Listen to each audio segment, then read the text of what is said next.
No estaba buscando gigantes cuando comencé esta investigación. Estaba estudiando anomalías arquitectónicas. Puertas demasiado altas, escalinatas demasiado imponentes, mobiliario construido a una escala que supera toda proporción humana. Las curiosidades históricas habituales, el tipo de cosas que uno archiva como exceso decorativo o diseño ceremonial y pasa de largo. Pero entonces encontré las fotografías. No pinturas, no mitos, no leyendas transmitidas de generación en generación con los adornos propios del tiempo. Fotografías. Evidencia fotográfica real de mediados y finales del siglo XIX que mostraba seres humanos de una escala imposible junto a personas de estatura normal.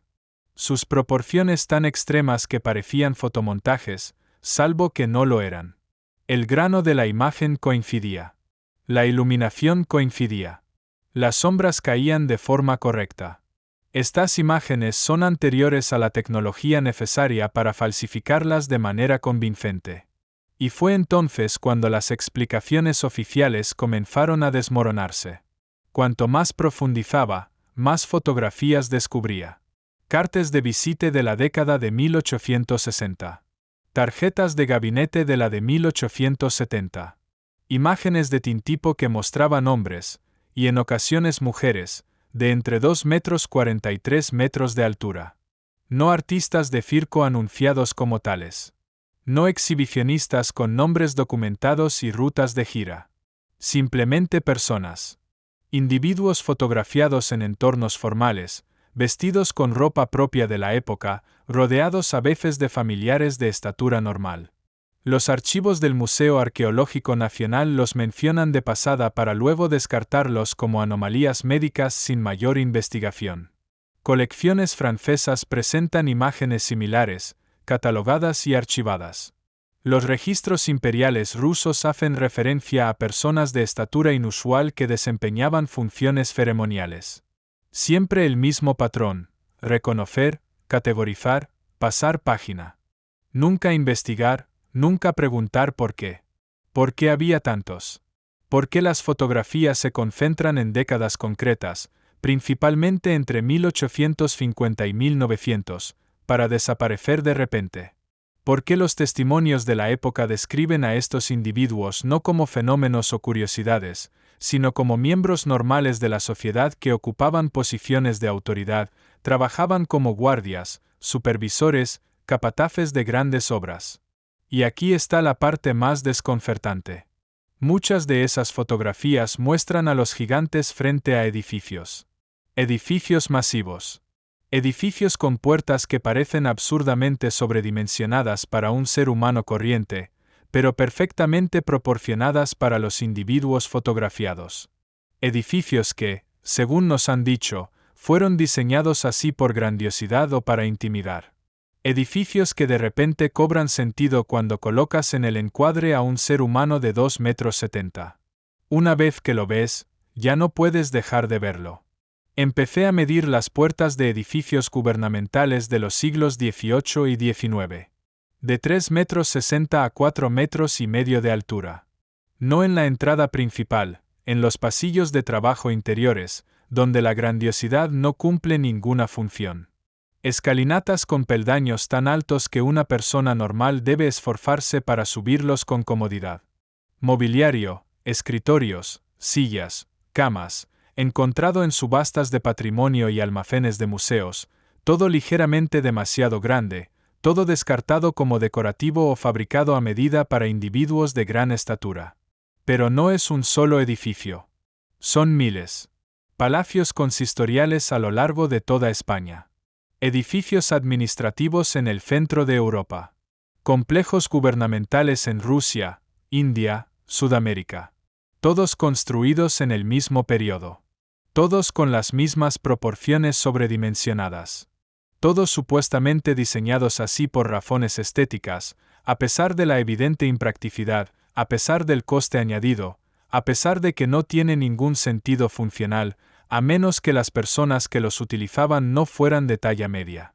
El patrón se repite con una precisión inquietante. En San Petersburgo, Los edificios administrativos del siglo XVIII tienen puertas de más de 3 metros en pasillos traseros. En Buenos Aires, las estructuras municipales presentan escalinatas que requieren zancadas enormes. En Delhi, los edificios gubernamentales de la época colonial, supuestamente construidos por y para administradores británicos, contienen mobiliario a una escala que haría sentir a un hombre de 1,80 m como un niño. Y aquí, en España, la evidencia resulta aún más perturbadora. El Escorial, el Palacio Real, la Catedral de Burgos, la Mezquita Catedral de Córdoba. Estructuras que la historia oficial atribuye a reyes y arquitectos bien documentados, pero cuyas proporciones internas desafían la lógica de cualquier obra humana del periodo. Pasillos que no aparecen en los planos originales. Cámaras con techos que alcanzan alturas innecesarias para cualquier función ceremonial conocida. El arquitecto oficial cambia, la fecha de construcción se ajusta, la narrativa se reescribe, pero la piedra permanece. No eran espacios ceremoniales. Eran edificios funcionales, oficinas, centros administrativos, la arquitectura cotidiana de la gobernanza y la supervisión. ¿Para quién fueron construidos? Y es aquí donde resulta imposible ignorar a Tartaria. Si no estás familiarizado, Tartaria aparece en mapas de los siglos XVII y principios del XIX como un vasto territorio que se extendía por el norte de Asia. No una leyenda, no un mito, una región real que figuraba en enciclopedias, atlas y registros históricos con la misma naturalidad con que aparece en Francia o España. Luego, en algún momento a mediados del siglo XIX, desaparece. No conquistada, no renombrada, borrada. Los mapas se redibujan. Las enciclopedias la omiten. Los libros de historia fingen que nunca existió. Pero la arquitectura permanece. Estructuras de piedra masivas en Asia Central, Rusia y Mongolia, edificios de escala e ingeniería imposibles, con puertas del tamaño de gigantes, con salas que resuenan con una vastedad inexplicable.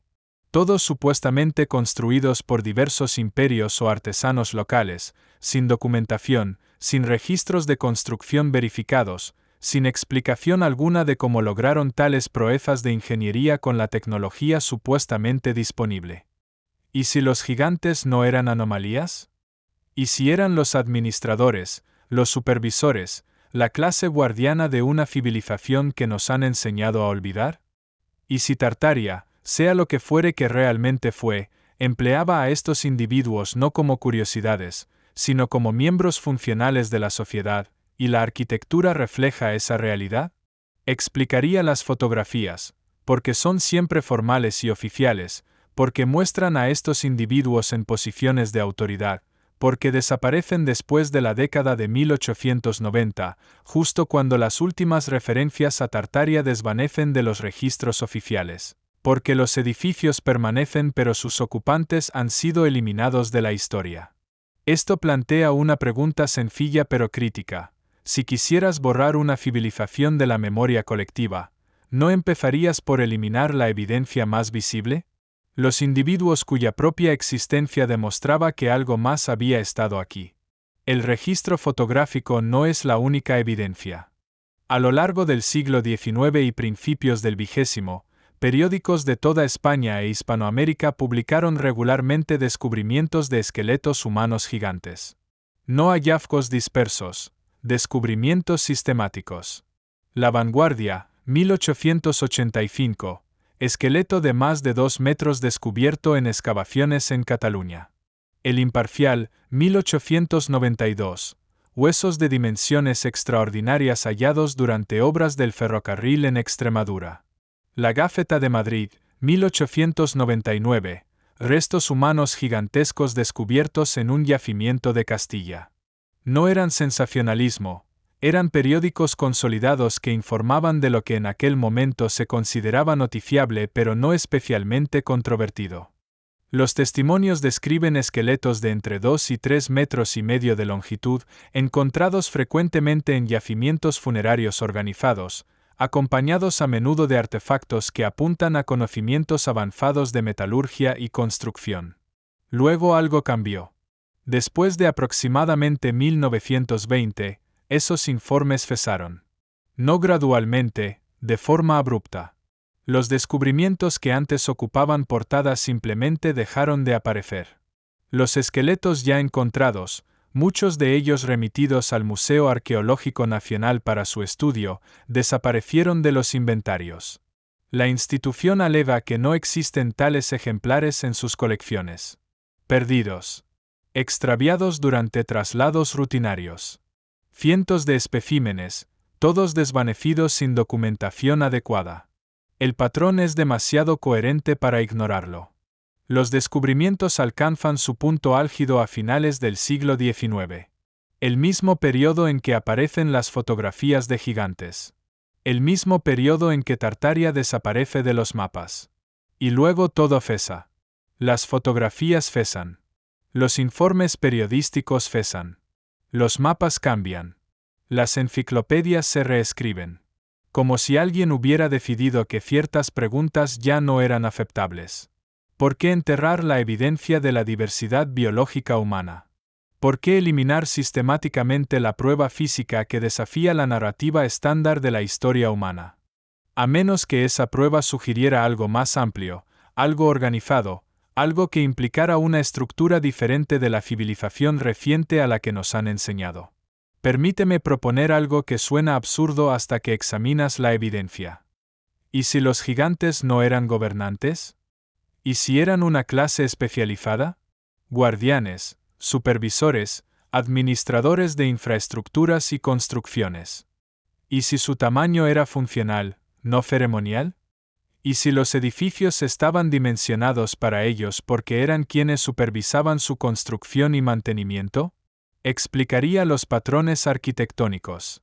Porque los edificios gubernamentales, los palacios de justicia, los centros administrativos, estructuras de supervisión y control, presentan proporciones sobredimensionadas, mientras que las zonas residenciales permanecen a escala humana. Porque las fotografías muestran a los gigantes en contextos formales y oficiales, pero rara vez en entornos domésticos. Porque los registros históricos los mencionan en funciones de supervisión y autoridad, pero casi nunca como mercaderes, artistas o trabajadores comunes.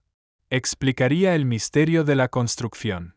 ¿Cómo se erigieron estructuras de piedra masivas con semejante precisión en los siglos XVII y XVIII?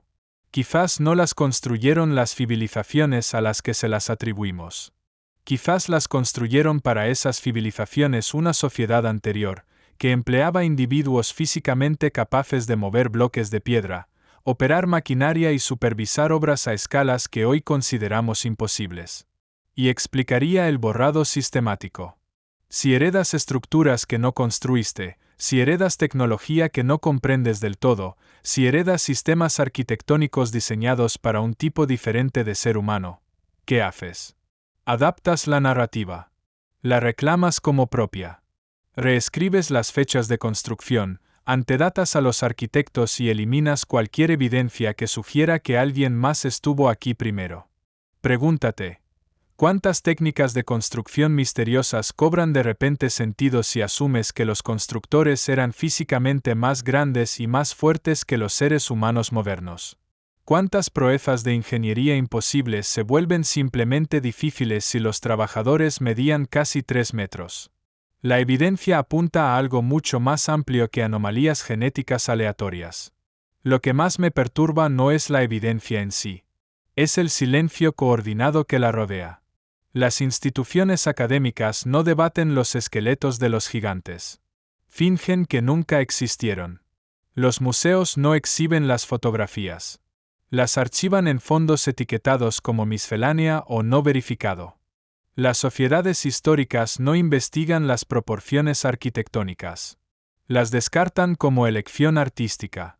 El patrón se repite a través de disciplinas, de países, de siglos de erudición. No es supresión activa. Es borrado pasivo. Preguntas que simplemente no se formulan. Evidencia que no se examina.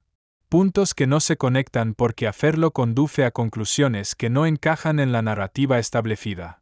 Y cuando lo señalas, cuando presentas la evidencia lado a lado, las fotografías, la arquitectura, los informes periodísticos, los registros desaparecidos, recibe siempre la misma respuesta: interesante, pero sin importancia. Como si la coincidencia lo explicara todo. Como si los patrones no importaran. Como si preguntar el por qué fuera de algún modo inapropiado. Pero el por qué es todo el asunto. ¿Por qué existieron seres humanos de estatura extraordinaria en números suficientes para ser fotografiados con regularidad y descubiertos sistemáticamente en yacimientos funerarios? ¿Por qué fueron documentados y luego olvidados? ¿Por qué la arquitectura de un periodo específico acomoda sus proporciones? ¿Por qué estos elementos se concentran en las mismas regiones geográficas y periodos temporales en que Tartaria desaparece de los mapas? ¿Y por qué, cuando mencionas cualquiera de esto en círculos académicos, la conversación se clausura de inmediato? Vuelvo una y otra vez a las fotografías. No eran monstruos, no eran mitos. Eran personas. Individuos con rostros, con ropa, con familias. Personas que posaban para retratos formales como cualquier otra en el siglo XIX. Personas cuya existencia era en aquel momento tan poco llamativa que los fotógrafos no sintieron la necesidad de explicar ni contextualizar su presencia. Pero nosotros los hemos vuelto extraordinarios al borrarlos. Los hemos vuelto imposibles al negar que fueran posibles. Hemos convertido la realidad documentada en especulación prohibida. Y al hacerlo, hemos perdido algo. No solo el conocimiento de quiénes eran, sino la comprensión de lo que somos nosotros. Lo que hemos olvidado. Lo que hemos heredado sin comprenderlo. Las puertas monumentales permanecen. Las escalinatas sobredimensionadas siguen en pie. Los edificios que no tienen sentido para las proporciones humanas continúan cumpliendo funciones modernas. Su propósito original oscurecido por siglos de reutilización adaptativa. Los atravesamos a diario sin preguntar el porqué. Aceptamos las explicaciones oficiales sin examinar si realmente explican algo. Porque examinarlas exige aceptar que la historia no es una línea recta de progreso. Que quizás estamos viviendo en los restos de algo más sofisticado, algo que no construimos, algo que no comprendemos del todo. Que los gigantes de las fotografías no eran aberraciones, sino evidencia de un ordenamiento diferente, una sociedad diferente, un mundo diferente. Me topé con sillas de dimensiones descomunales en subastas de patrimonio y en los almacenes olvidados de museos. Sillas que no tienen ningún sentido anatómico. No tronos, no piezas ceremoniales destinadas a intimidar o impresionar. Sillas ordinarias, de comedor, de escritorio, de estar, diseñadas para el uso cotidiano. Salvo que están mal proporcionadas. La altura del asiento mide entre 75 y 90 centímetros desde el suelo, casi el doble de los 45 centímetros estándar que se adaptan a la longitud normal de las piernas humanas. Los respaldos se elevan hasta 2 metros, a veces 2 metros 40. Los apoyabrazos se sitúan a una altura que dejaría los brazos de una persona media colgando sin apoyo alguno. Los catálogos de subasta las etiquetan como mobiliario decorativo o piezas de exhibición, como si en el siglo XIX la gente encargara rutinariamente sillas que no podían usar físicamente, por pura estética. Los conservadores de museos las catalogan como diseño victoriano a gran escala sin explicar por qué semejante diseño aparece en edificios gubernamentales, oficinas administrativas y salas de espera de juzgados, espacios funcionales donde la comodidad y la usabilidad debería ser prioritaria. Y luego están las herramientas. Los artefactos que nadie quiere clasificar. Me refiero a las inmensas llaves inglesas encontradas en demoliciones en toda Europa e Hispanoamérica. Herramientas de entre 1,20 m y 1,80 m de longitud. No decorativas, no ceremoniales. Herramientas funcionales con patrones de desgaste, con el tipo de erosión en la empuñadura que proviene del uso real. Herramientas diseñadas para manos mucho más grandes que las nuestras. Los museos las categorizan como equipamiento industrial sin explicar qué proceso industrial requeriría una llave de 90 kilos que necesita ser operada por alguien con la fuerza de agarre de 3 hombres normales.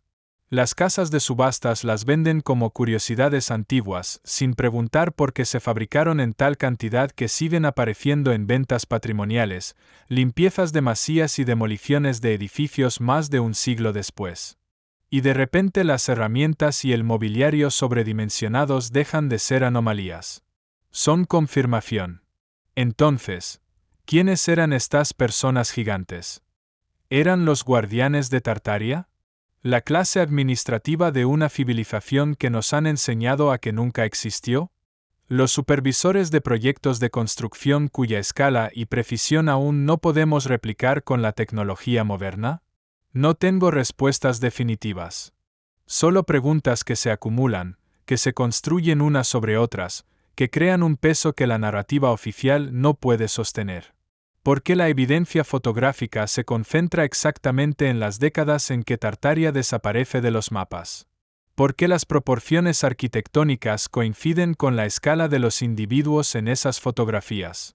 ¿Por qué los informes periodísticos sobre descubrimientos de esqueletos de gigantes cesan precisamente cuando las referencias a tecnología avanzada preindustrial comienzan a ser omitidas de los registros históricos? No es coincidencia. No es variación aleatoria. No son anomalías independientes que resultan alinearse. Es un patrón. Y cuando ves el patrón, cuando lo rastrear por continentes y siglos, cuando lo observas aparecer y desaparecer con una precisión sospechosa, tienes que preguntarte: ¿qué no nos están contando? ¿Qué heredamos que hemos elegido olvidar? ¿Qué conocimiento se perdió u ocultó cuando los mapas fueron redibujados y los gigantes desaparecieron de la historia? Los edificios lo recuerdan aunque nosotros no lo hagamos. Las fotografías preservan lo que las enciclopedias borraron. La evidencia persiste, esperando a alguien dispuesto a hacer las preguntas que todos los demás han acordado no formular. ¿Quiénes eran los gigantes? ¿Por qué desaparecieron? ¿Y qué más desapareció con ellos que seguimos fingiendo que nunca estuvo aquí?